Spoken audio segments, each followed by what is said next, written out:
Salut à tous, Bismarck l'émission. On est donc de retour pour une heure autour de, encore une fois, ce qui nous arrive, le choc, l'économie de confinement, vous appelez ça comme vous voudrez.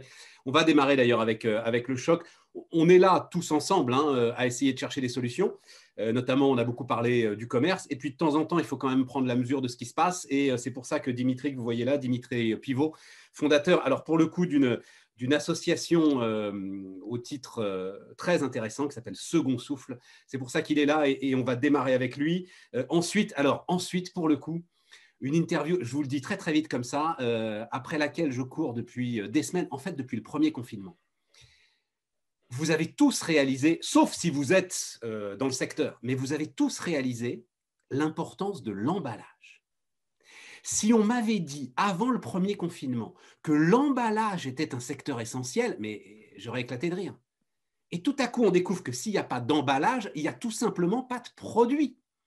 C'est absolument passionnant. Et il se trouve qu'on a, nous, ici en France, le leader européen de l'emballage. Il s'appelle Raja. C'est en plus une histoire de femme, dirigée par une femme. Donc, on verra ça après notre entretien avec Dimitri.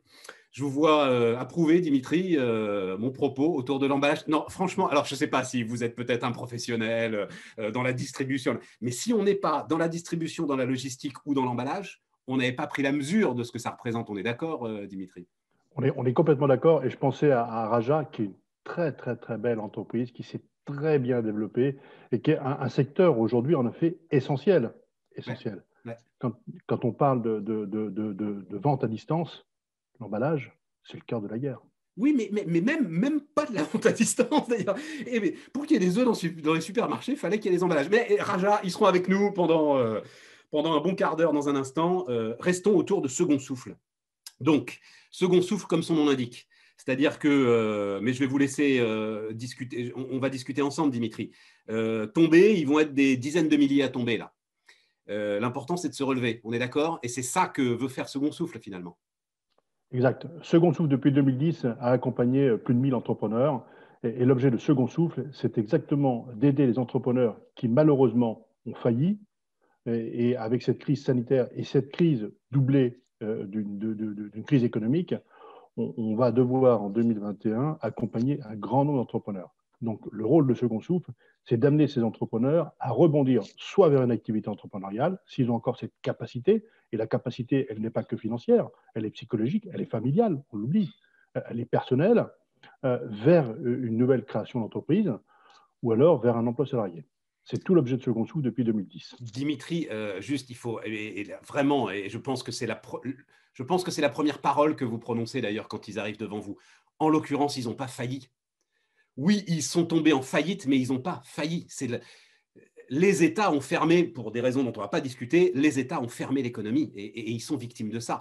Est-ce que ça peut changer justement la capacité de rebond que de dire aux gars, vous n'y êtes pour rien? Alors, vous avez complètement raison, Stéphane. Quand on dit l'entrepreneur a failli, on parle l'entreprise a failli. Ce n'est pas l'entrepreneur. L'entrepreneur, il a une ADN, celle d'entreprendre. Et c'est ce qu'il faut sauvegarder. Parce que derrière l'entrepreneur, ce sont des emplois. Et quand aujourd'hui on parle d'entreprises qui malheureusement vont tirer le rideau de fer, ce sont des entrepreneurs et ce sont surtout des emplois. Donc si on veut sauvegarder notre patrimoine économique, il faut sauvegarder l'entrepreneur ou l'entrepreneuse. Et c'est tout l'objet de Second Souffle, c'est d'accompagner ces entrepreneurs vers un rebond entrepreneurial. Et avec Mais bienveillance, parce qu'ils vont subir la crise et en aucun cas, et vous avez raison de le souligner, Stéphane, c'est en aucun cas leur compétence d'entrepreneur qui est en jeu. C'est la crise sanitaire et économique qui aura amené ces entreprises à tirer le rideau de fer.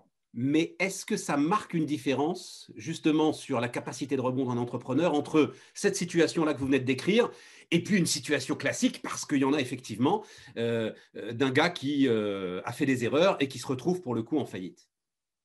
Alors je crois qu'il d'abord, il y a une vraie différence. C'est qu'aujourd'hui, on va avoir de superbes entreprises, je parle dans l'économie du tourisme, dans la restauration, qui vont malheureusement tirer le rideau de fer, et en aucun cas, ce sera la responsabilité de l'entrepreneur. C'est encore une fois, rappelons-le, la crise sanitaire et économique qui aura amené ces entreprises à fermer. Donc, ce n'est pas l'incompétence de l'entrepreneur qui sera en cause. Donc, ça veut dire que derrière, il faudra qu'on mette tout en œuvre tout en œuvre, les associations, le politique, les organisations bancaires, les banques, pour remettre le pied à l'étrier de ces entrepreneurs. Parce que la compétence, elle est là, leur ADN, elle est là. La configuration, je l'espère, fin 2021-2022 sera totalement différente et pourra permettre à ces entrepreneurs de rebondir vers une activité entrepreneuriale. Donc, en gros, vous, donc il y a dans votre association, hein, et il y en a pas mal, hein, je tiens à le dire d'ailleurs, hein, si ça vous concerne, là, on prend second souffle, mais il y en a d'autres. Vous avez 320, alors que vous appelez accompagnants. C'est quoi? C'est d'anciens chefs d'entreprise, aujourd'hui à la retraite, qui donnent de leur temps. C'est quoi le profil de ces accompagnants qui vont aider justement au rebond et au second souffle? Alors, sur les plus de 300 entrepreneurs, les plus de 300 bénévoles qui accompagnent des entrepreneurs, on a un gros 80% qui sont d'anciens entrepreneurs. C'est ça. Et quand on dit d'anciens entrepreneurs, ça peut être des entrepreneurs retraités, comme des entrepreneurs en activité, comme des entrepreneurs qui ont pu avoir leur entreprise et malheureusement ont soit cessé, soit liquidé l'entreprise. Ouais. Il faut souligner que quand on parle d'entrepreneur qui a arrêté son activité, faut bien comptabiliser ceux qui ont liquidé et ceux qui ont cessé leur activité parce qu'ils ne pouvaient plus en vivre. Voilà. Donc nous, dans ces 300, plus de 300, on est à 340 maintenant, entrepreneurs bénévoles, enfin ces bénévoles qui accompagnent ces entrepreneurs, on a 80%, ce sont d'anciens entrepreneurs. Les autres 20%, ce sont des experts métiers. Alors, dans les experts métiers, on va retrouver des avocats, on va retrouver des experts comptables, on va retrouver des cadres en retraite, très souvent, mais à très fort niveau de compétence. Vous voyez, par exemple, je pense à notre responsable de relais qui est à Clermont, qui est un ancien de chez Michelin, qui a monté des usines partout dans le monde, qui a un très très fort niveau d'expertise. Voilà. Et ça, aujourd'hui, c'est une mine d'or. Ces gens sont disponibles, ces cadres sont disponibles, ces experts sont disponibles au profit des entrepreneurs pour rebondir.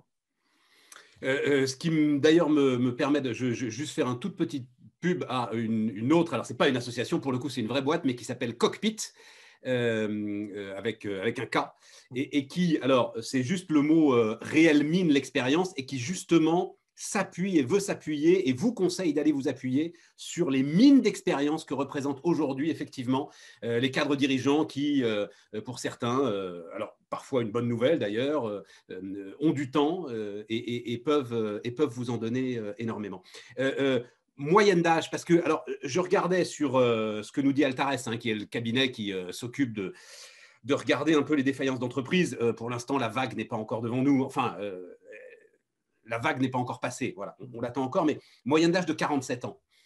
Est-ce qu'il y a un âge, moi j'ai dit beaucoup ici, hein, qu'on avait monté, nous, Bismart, une start-up de vieux, je suis, et je vois qu'il n'y a pas d'âge pour rebondir. Est-ce qu'il y a un âge pour rebondir, Dimitri? Alors, c'est amusant que vous disiez ça, Stéphane, parce que nous, c'est pareil. On dit qu'on est une association de vieux. Ouais. Vieux, de vieux entrepreneurs. Pourquoi? Parce qu'on accompagne essentiellement des entrepreneurs de l'économie traditionnelle.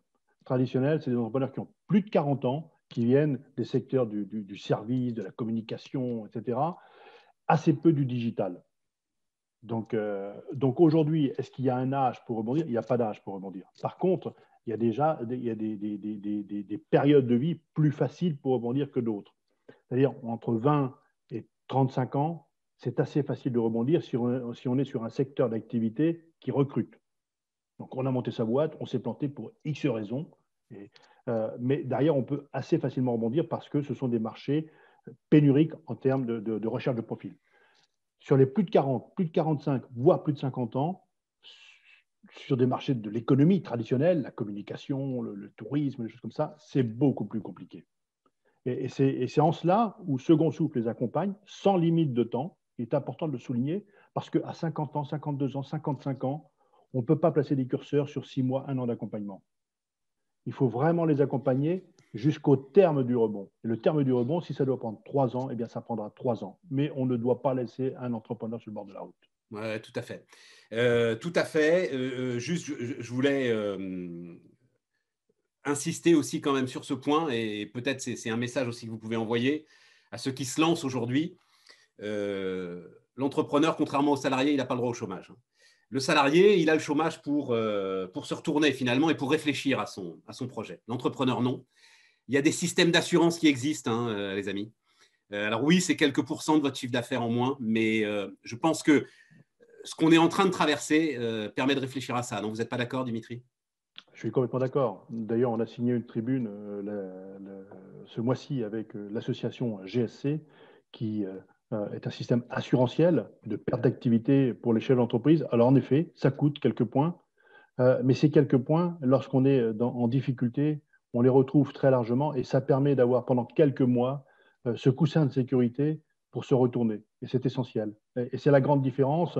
Et beaucoup de personnes ne le savent pas, hein, et notamment les salariés. Un entrepreneur, s'il ne prend pas d'assurance perte d'activité, n'a pas droit au chômage. Mais oui.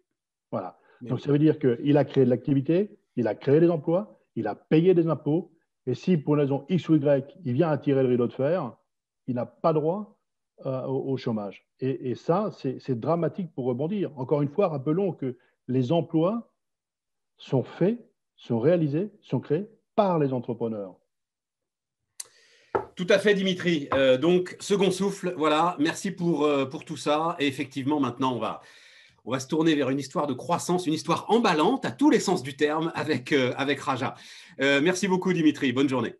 Merci.